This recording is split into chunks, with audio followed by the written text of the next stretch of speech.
জন্ম আবাগের বেটি তুই, তোর মতো মেয়ের ছায়া যার ঘরে পড়বে তার সর্বনাশ হবে। তুমি হঠাৎ করে সকাল সকাল এরকম কেন কথা বলছো? তুই আমার ছেলেকে খেয়েছিস, এখন তুই এই সংসারটাকে খাবি, আমি বেশ বুঝতে পেরেছি। হঠাৎ তুমি এরকম উল্টো পাল্টা কথা বলছো কেন? উল্টো পাল্টা বলছি না, ঠিক বলছি, যেটা বলছি একদম ঠিক বলছি। কিন্তু তুমি ছেলে হারিয়ে যেমন কষ্ট পেয়েছো, আমিও তো নিজের স্বামীকে হারিয়েছি, বলো। অত কথা আমি শুনতে চাইছি না, আমি যেটা বলতে চাইছি সেটা হচ্ছে তুই একটা রাক্ষসী, আর তুই এসেছিস আমাদের পরিবারে, আমাদের পরিবারটাকে একেবারে শেষ করে দিতে। সেটা আমি এতদিন বুঝতে পারিনি, এখন বুঝতে পারছি। তুমি কেন আমাকে এই কথাগুলো বলে কষ্ট দিচ্ছ বলো তো? আজকে তোমাদের পরিবার ছাড়া আমার আর কি আছে? আমি তোমাদের পরিবারের থেকে নিজেকে তো আলাদা মনে করি না, আর আমাদের পরিবারের জন্য আমি এত কিছু করছি, তারপরেও তুমি আমাকে এতগুলো কথা শোনাচ্ছ। তুই আসলে একজন শাকচুন্নি, ভালো ভালো কথা বলে আর ভালো ভালো ব্যবহার করে লোকের মন ভোলাস, তারপর তার রক্ত চুষে চুষে খাস। আমি তোমাকে নিজের মা মনে করি, আর তুমি আমাকে এরকম ভাবে কথা বলছো? তোর এই মা বলার নিকুচি, তোর মতো মেয়েকে আমি যে ঘরে রেখেছি সেটা ভাবতেই আমার কষ্ট হচ্ছে। তুই আমার একটা ছেলেকে মেরেছিস, তুই সুযোগ পেলে আমার পুরো পরিবারটাকে মারবি, তাই আমি তোকে এই বাড়ি থেকে যতক্ষণ না ঝেঁটিয়ে বিদায় করতে পারছি ততক্ষণ আমার নাম নয়। তোমাকে কিছু কথা পরিষ্কার করে বলার ছিল আমার। কি বলবে তুমি? কিছু হয়েছে নাকি আবার সংসারে নতুন করে? কথাটা হচ্ছে যে একজন সংসারে টাকা পয়সা দেবে, সংসারের ঝি চাকরের মতো খাটবে, আর অন্যজনেরা পায়ের ওপর পা তুলে বসে মজা করবে, সেটা তো আর হয় না। আর সেটা যদিও হয়, আমি পারবো না মানিয়ে নিতে। কেন, কি হয়েছে আমাকে একটু পরিষ্কার করে বলবে? তুমি টাকা পয়সা দিয়ে এই সংসারটাকে চালাচ্ছ, সব দায় দায়িত্ব নিচ্ছ তুমি। আমি এত খাটাখাটনি করছি, আর ওই মেয়েটা নীলিমা সারাক্ষণ পায়ের ওপর পা তুলে বসে আছে। তাহলে কি করতে পারি একটু বলবে কি? আমি কাল মাকে পরিষ্কার বলে দেব যে এই সংসারে যে কোনো একটা জিনিস হবে, হয় ও খাটাখাটনি করবে, তুমি পয়সা রোজগার করবে, না হলে ওকে এই বাড়ি থেকে বেরিয়ে যেতে হবে। তুমি যেটা বলছো সেটা তো ঠিক কথাই গো। একবার ভেবে দেখো তো, কিরকম অলক্ষণে মেয়ে। ও আসার পরেই তোমার ভাই মারা গেল, এমন মেয়ে থাকার থেকে না থাকা ভালো। কথাটা কিন্তু খুব খারাপ বলনি তুমি। মাকে তুমি বলো যদি তোমার কথা না শোনে তাহলে আমি নিজে বলবো, বুঝলে? এমন ভাবেই বলবো যেন শুনতে বাধ্য হয়, আর যদি তোমার মা শুনতে বাধ্য না হয় তাহলে এই বাড়িতে আমি আর থাকতে পারবো না। তুমি কেন চলে যাবে খামোকা? যদি প্রয়োজন হয় ওই মেয়ে ছেলেটাকে ঘর থেকে ধাক্কা দিয়ে বের করে দেবো, তুমি অত চিন্তা করো না তো। সেটা তোমাদের বিষয়, কাকে রাখবে কাকে না রাখবে, কিন্তু এইভাবে চললে আমি যে থাকতে পারবো না সেটা আমি তোমাকে পরিষ্কার করে বলে দিলাম।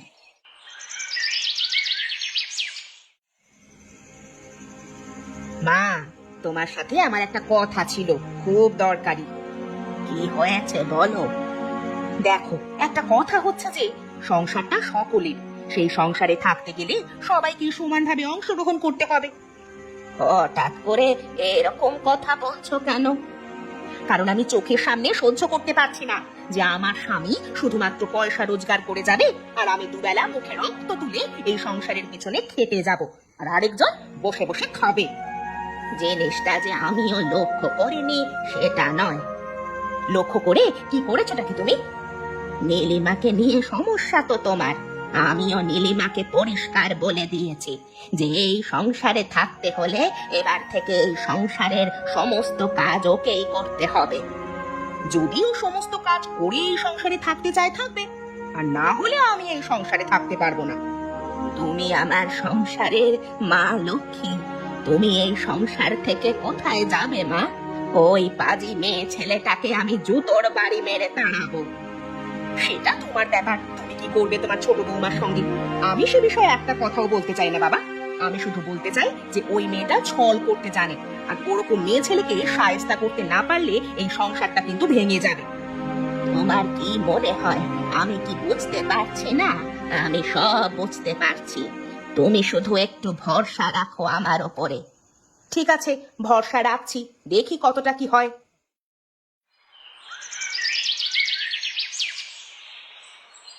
দেখ, শয়তান মেয়ে ছেলে, তোকে আমি একটা পরিষ্কার করে কথা বলে দিচ্ছি। তুমি আবার আমাকে অপমান করছো মা? অপমান নয়, তোর কারণে আমার ছেলে মারা যাওয়ার পরেও তোকে যদি আমার এই ঘরে রাখতে হয়, তাহলে এই ঘরে একজন ঝি যেরকম কাজ করে সেই রকম কাজ করে বেঁচে থাকবি। তার চেয়ে বেশি কিছু কোনোদিন আশা করবি না। আমি তো তোমাদের ভালোবাসা ছাড়া আর কোনোদিন কিচ্ছু আশা করিনি।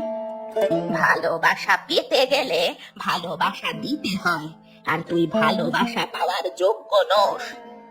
আমি তোমাদের মন পাওয়ার জন্য কি করতে পারি বলো? আমি সেটাই করব। মন পাওয়ার কথা তো তুই ছেড়েই দে। প্রথমত তুই এই সারা ঘর পরিষ্কার করবি, রান্না করবি, এবং যাবতীয় যা কাজ সব কিছু তুই করবি। কারণ এই সংসারে যখন একটা টাকা তুই দিতে পারিস না, তখন এই সংসারের কাজ করে তুই সেই টাকা মেটাবি। কিন্তু আমার দোষ কি বলো? তুই একটা শয়তান মেয়ে ছেলে, এটাই তোর দোষ। আর যদি অজান্তেই কোনো ভুল করে ফেলি, তাহলে আমাকে ক্ষমা করে দিও। তুই যে অপরাধ করেছিস তার কোনো ক্ষমা নেই। আমি জানি না আমি তোমাদের কাছে কি অপরাধ করেছি, তবে তোমরা যা বলছো আমি সেটাই মেনে নেব। শুধু মেনে নিবে না, কুকুরের মতো থাকবি পড়ে ঘরের এক কোণে। পায়ের জুতো যেরকম ভাবে থাকে সেরকম ভাবে থাকবে। আর বেশি গলা তুলে কথা বলতে গেলে তোর গলা টিপে এই ঘর থেকে লাথি মেরে বার করে দেব রাস্তায়। তখন রাস্তায় পড়ে থাকতে হবে, কথাটা মনে রাখিস। এই বাড়িতে এসে প্রথমবার জানতে পারলাম যে একজনের একজনের এত অপমানিত হয় বাড়িতে। ছি ছি ছি ছি ছি। আর যদি নিজের কানে না শুনতাম তাহলে জানতেই পারতাম না যে সংসারে এত কষ্ট, এত অপমান সহ্য করে কেউ বেঁচে আছে। বৌদি, তোমার সাথে আমার একটু কথা ছিল। কি কথা বলবে তুমি পলাশ? দেখো, সকালবেলায় তোমাদের বাড়িতে যখন গেছিলাম তখন আড়াল থেকে আমি সব কথাই শুনেছি। কোন কথা শোনার কথা বলছো? তোমাকে যে এ বাড়িতে কি পরিমাণ অপমান সহ্য করতে হয় সেসব আমি জানতে পেরেছি। দেখো ভাই, সেটা আমার কপাল, সেটা নিয়ে তুমি ভাবতে যেও না। আমি তোমাদের মেয়ে মানুষদের মতো এত কপালে বিশ্বাস রাখতে পারি না। আমি শুধু একটাই জিনিসে বিশ্বাস রাখি, সেটা হচ্ছে নিজের বলে নিজের সার্থক হয়ে নিজের পায়ে দাঁড়ানো। তোমরা পুরুষ মানুষ অনেক কিছুই ভাবতে পারো, কিন্তু আমরা মেয়েরা অত কিছু ভাবতে পারি না। আমাদের সমাজ আমাদের এত সুযোগ দেয় না। সুযোগ কেউ কাউকে দেয় না, সুযোগ করে নিতে হয়। তুমি যে সুযোগের কথা বলছো সেটা আমার জন্য নয় হয়তো। আমি একজন গ্রাম্য শুভাকাঙ্ক্ষী হয়ে বলতে চাই যে নিজের পায়ে দাঁড়াও, নিজের বলে ঘুরে দাঁড়াও। যতক্ষণ না নিজের পায়ে দাঁড়াবে ততক্ষণ এই সমাজ তোমাকে কোনো দিন স্বীকার করবে না। আর তাছাড়া এই সমাজে অনেক কুসংস্কার আছে, সেই সমস্ত কুসংস্কার দিয়ে তোমাকে নিজ প্রমাণ করে ছাড়বে। তুমি হয়তো ঠিক কথাই বলছো, কিন্তু জানি না আমি নিজে কোনোদিন কিছু করতে পারবো কিনা। তবে তোমার কথা শুনে ভালো লাগলো, ভবিষ্যতে ভেবে দেখার চেষ্টা করব। তুমি ভেবো না, আমি তোমাকে রাস্তা দেখাবো। তুমি এগিয়ে চলো, আমি একটা উপায় বার করে তোমাকে জানাবো।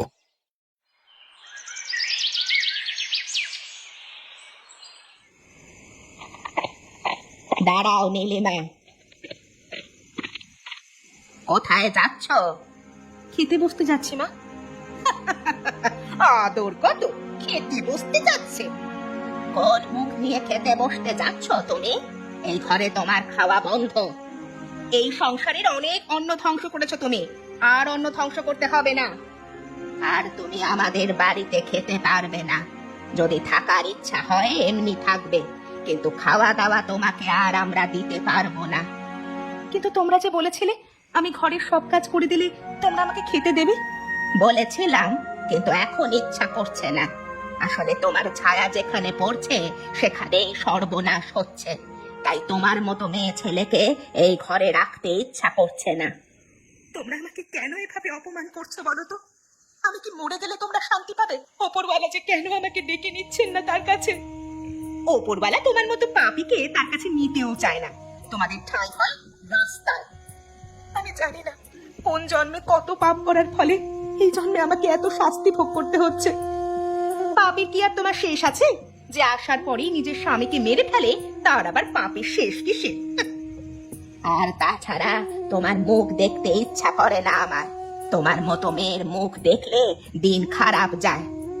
আমি কিন্তু তোমাদের এত অপমানের পরেও তেমনই ভালোবাসি যেমন আগে ভালোবাসতাম। থাক, তোমার মুখ থেকে ভালোবাসার কথা পেতনির মুখ থেকে শোনার মতো। আর তোমাকে ভালো ভালো কথা বলে আমাদের মন জয় করার চেষ্টা করতে হবে না। যাও, গিয়ে জল খেয়ে শুয়ে পড়ো। যবে থেকে নিজের পেটের ভাত নিজে জোগাড় করবে সেদিন থেকে খেতে আসবে। চুপচাপ দূর হয়ে যাও এখান থেকে। আর সহ্য করতে ইচ্ছে করছে না তোমাকে। দূর হও বলছি। কি হয়েছে? তুমি আমার সাথে দেখা করতে চাও না কেন? আমি তোমাকে একটা সাহায্য করতে চাই, একজন মানুষ হিসেবে। কি ব্যাপার বলো? গ্রামের মধ্যে একটা পরিত্যক্ত দোকান আছে, সেই দোকানটার মালিক একসময় আমি ছিলাম। আর আমি চাই এখানে তুমি একটা ভাতের হোটেল দাও। সেটা বানাবো কেন? তোমার মুখ দেখে মনে হচ্ছে ওরা তোমাকে দিনের পর দিন অত্যাচার করছে, তাই যতদিন না নিজের পায়ে নিজেকে দাঁড় করাতে পারবে ততদিন কেউ তোমাকে সম্মান করবে না। আমিও চাই নিজের পায়ে দাঁড়াতে। ওরা বলেছে আমি আর ওদের বাড়িতে খেতেও পারবো না। মানুষ যে এত ভয়ানক হতে পারে প্রথমবার এদের দেখে জানতে পারলাম। তোমার শুনে ভয়ানক মনে হচ্ছে, কিন্তু আমি এই ভয়ানক জীবনটার মধ্যে দিয়ে যাচ্ছি। সেই জন্যই শুধুমাত্র একজন শুভাকাঙ্ক্ষী হিসেবে তোমাকে আমি এই রাস্তাটা দিতে চাইছি, যাতে তুমি এই রাস্তাটার মধ্য দিয়ে নিজেকে উদ্ধার করতে পারো। ঠিক আছে, আমি চেষ্টা করব। প্রত্যেক মানুষই চাই নিজেকে দাঁড় করাতে, কিন্তু আমি তো ওদের শুধু ভালো চেয়েছিলাম। ওদের সাথে একসাথে মিলেমিশে সুখে থাকতে চেয়েছিলাম, কিন্তু আমাকেও যে রাস্তায় বেরিয়ে নিজেকে প্রমাণ করতে হবে সেটা কোনোদিন ভাবিনি। কেউ কিছু করতে পারে না উপরওয়ালার মর্জির উপর। সেই মর্জির মালিক যিনি, তিনি যেভাবে চালাবেন আমাদের সেভাবেই চলতে হবে। তবু আমি শেষ পর্যন্ত চেষ্টা করে যাব, যাতে ওই বাড়িতে টিকে থাকা যায়। আর আমি ততক্ষণে হোটেলের সমস্ত ব্যবস্থা করব। আমার যতদূর মনে হয় তুমি ওই বাড়িতে টিকে থাকতে পারবে না, তাই ফিরে এসে যাতে তোমার কোনো অসুবিধা না হয় তার জন্য আমি সব ব্যবস্থা করে রাখবো। সেটা তোমার ইচ্ছা, আমি কিছু বলতে চাই না। আমি চাই যে এই গ্রামে নিজেকে প্রতিষ্ঠিত করে তুমি ওদেরকে দেখিয়ে দাও যে একজন অসহায় মানুষ চাইলে এই পৃথিবীর সবকিছু জয় করতে পারে।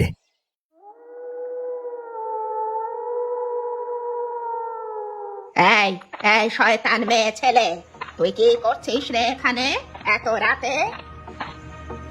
ওমা, আমি আমি ভয় পেয়ে গেছি। মানে আমাকে ছেড়ে দাও। তোর এত বড় সাহস, তুই রাতের বেলায় রান্নাঘরে এসে খাবার চুরি করছিস? তোকে আমি বলেছিলাম যে তোকে আর খেতে দেব না। আমি পুরো একটা দিন কিচ্ছু খাইনি, আমার যে খুব খিদে পেয়েছে। খিদে পেয়েছে তো রাস্তায় গিয়ে খাবি ভিক্ষা করে, এখানে তোকে কোনো রকম খেতে দেওয়া হবে না। আমি তো শেষ পর্যন্ত তোমাদের সাথে মানিয়ে নিয়ে চলার চেষ্টা করছি, তুমি আমাকে কেন এরকম করছো? তবে রে মেয়ে ছেলে, দেখ। ছেড়ে দাও, আমাকে ছেড়ে দাও। তোকে আমি ছেড়ে দেব না। তোর সাহস কি করে হয় তুই রান্নাঘরে ঢুকে আমাদের কষ্টের খাবার চুরি করে খাচ্ছিস? হ্যাঁ, এই বাড়িতে তোর কোনো জায়গা নেই এরপর থেকে। একটুখানি তো আমি খাবারই খেয়েছি, কিন্তু কি এমন মহাভারত অশুদ্ধ হয়েছে সেটা তুই বুঝবি না। আমি যেটা বলছি সেটা কান খুলে শুনে রাখ। আমি যেটা এই বাড়িতে আদেশ দিই সেটাই হয়। আমি আদেশ দিয়েছি যে তুই এই বাড়ির অন্ন স্পর্শ করবি না, আর সেটাই হবে। আমি তো তোমার আদেশ এতদিন শুনে এসেছি বলো, কিন্তু পেটে খিদে নিয়ে কি বাঁচা যায়? আমার খুব কষ্ট হচ্ছিল, মনে হচ্ছিল আমি মরে যাব। দেখ দেখ, যদি মরে যাওয়ার ইচ্ছা হয় তাহলে রাস্তায় গিয়ে মরবি, এই বাড়িতে নয়। তোমরা কি আমার কষ্টটা কোনোদিন বুঝবে না?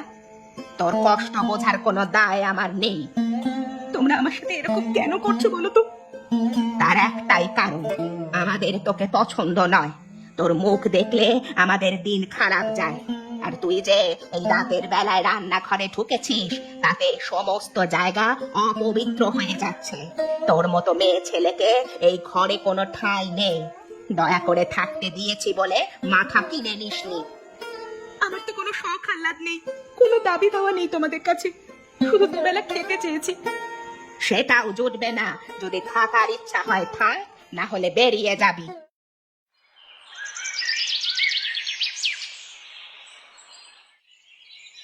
কিছু ব্যবস্থা হয়েছে পলাশ? হোটেল খুলবার জন্য আমি সমস্ত জোগাড় যন্ত্র করে ফেলেছি। কি জোগাড় করেছো একটু শুনি। আমার ওই যে পুরনো হোটেলটা ছিল ওখানে আমি সমস্ত ব্যবস্থা করে ফেলেছি একটা মাছ ভাতের হোটেল খুলবার জন্য। এবার শুধু তুমি যাবে, গিয়ে রান্না করবে, তারপরে আমরা হোটেল খুলে দেব। আমি কাল লুকিয়ে লুকিয়ে খিদে পেয়েছিল বলে খেতে গিয়েছিলাম, তাই জন্য আমাকে প্রচুর মার মেরেছে এবং অপমান করেছে রাতের বেলায়। আমার তো কথাগুলো শুনেই গায়ের ভেতরে জ্বালা করছে। এবারে ভেবে দেখো, আমি এই অবস্থার মধ্যে দিয়ে আছি, তাও আমি ওদেরকে ছেড়ে যেতে চাই না। শেষ মুহূর্তে যদি ওরা আমাকে মানিয়ে নেয় তাহলে আমি ছেড়ে যাব না। আচ্ছা, এখন ছেনালি করে এই সব কথা বলে হচ্ছে। গোপনে গোপনে জল এত দূর গড়িয়ে ফেলেছে। আজকেই আমি এর ব্যবস্থা করব। যদি এর ব্যবস্থা আমি সঠিক না করতে পেরেছি, তবে আমার নাম নয়। এই দৃশ্য দেখার আগে আমার মৃত্যু হলো না কেন? ছি ছি ছি ছি ছি।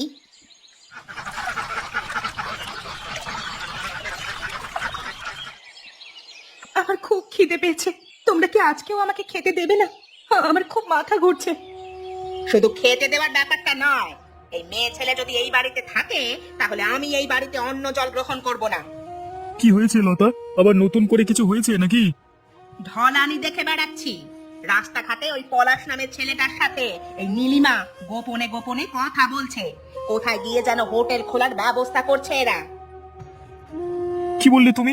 কি সব উল্টোপাল্টা কথা বলছো? হ্যাঁ দিদি, তোমার একটু ভুল হচ্ছে। ব্যাপারটা সেরকম নয়, আমাকে একটু বুঝিয়ে বলতে দাও। হায় হায়, আমি ঠিক এই সন্দেহটাই করেছিলাম, আর সেটাই হলো আমার সাথে। আমার বাড়ির মান সম্মান সব ধুলোয় মিশিয়ে দিল এই মেয়ে ছেলেটা। এরকম চরিত্রহীনকে এই বাড়িতে যদি রাখা হয়, তাহলে আমি এই বাড়িতে আর থাকতে চাই না। কিন্তু ব্যাপারটা সেরকম নয় তোমরা যেরকম ভাবছো। পলাশ আমার নিজের ভাইয়ের মতো। ও নিজের দিদিকে যেরকম সাহায্য করে, সেরকম ভাবেই আমাকে সাহায্য করতে চেয়েছে। ওরকম কত ভাই যে আছে সমাজে, সেটা আর আমরা জানতে চাই না, বুঝলে? ঠিক আছে, তোমরা যখন আমাকে বিশ্বাস করো না, আর আমার উপর এরকম অত্যাচার করছো, আমিও আর এই বাড়িতে থাকবো না। থাকতে তোকে কে বলেছে? বেরিয়ে যা, বেরিয়ে যা বলছি। এখান থেকে বেরিয়ে যা, না হলে আমরা তোকে মেরে এই বাড়ি থেকে বার করব। জুতোর বাড়ি মারলেই সব ভূত নেমে যাবে। তোমাদের আর অত কষ্ট করতে হবে না। আমি বেরিয়ে যাচ্ছি এই বাড়ি থেকে।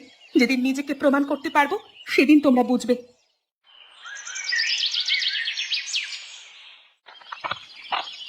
কি বৌদি, তুমি এখানে শুয়ে আছো কেন? কখন এসেছো তুমি? পলাশ ভাই, আমাকে বাড়ি থেকে ওরা তাড়িয়ে দিয়েছে অপবাদ দিয়ে। জানতাম আমি এরকম কিছু একটা হবে। ওপরওয়ালা যখন কাউকে দিয়ে কিছু করান, তাকে প্রচন্ড কষ্ট দেন, আর সেই কষ্টটাই তোমাকে দিচ্ছেন। কি কষ্ট দিচ্ছে বা কি করছে আমি জানি না, তবে আর আমি অপমান সহ্য করতে পারলাম না। দেখো, আমি মার খেয়েছি, না খেয়ে থেকেছি, প্রচন্ড গালাগালি সহ্য করেছি, কিন্তু যখন নিজের চরিত্রের ওপর দাগ দিতে শুরু করলো ওরা, তখন আর মেনে নিতে পারলাম না। তাহলে এখন কি চাও তুমি? ওই তোমার কথা মতো নিজেকে প্রতিষ্ঠিত করে দেখিয়ে দিতে চাই। ঠিক আছে, তুমি পারবে। তোমার হোটেল জোগাড় কতদূর আমাকে দেখাও তো। কালকে সকালবেলায় আমি সব দেওয়া বাজার করে নিয়ে আসবো। তুমি কাল থেকে হোটেল খুলবে, কেমন? আমাকে দেখে মনে হয় আমি পারবো। নিশ্চয়ই পারবে। আর তোমার হাতের রান্না আমি খেয়ে দেখেছি, সবাই পছন্দ করবে তোমার হাতের রান্না। ঠিক আছে, তবে তাই হোক, কাল থেকেই হোটেল খুলবো আমরা।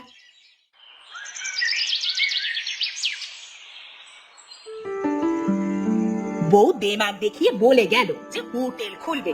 কত বড় তীর মারতে পারে একবার দেখার ইচ্ছা হচ্ছে। ওই মেয়ে ছেলে করতে পারে না এমন কোনো কাজ নেই। সত্যি যদি আমাদের মাথার ওপর দিয়ে চলে যায়, তখন কি হবে? ভেবো না, অত মুরদন নেই। শত্রুকে কখনো ছোট করে দেখা উচিত নয়। আমি সত্যি করে বলছি, কালকে চলো একবার দেখে আসা হবে। কিন্তু আকাশের যা অবস্থা দেখে মনে হচ্ছে কালকে ঝড় হবে তো।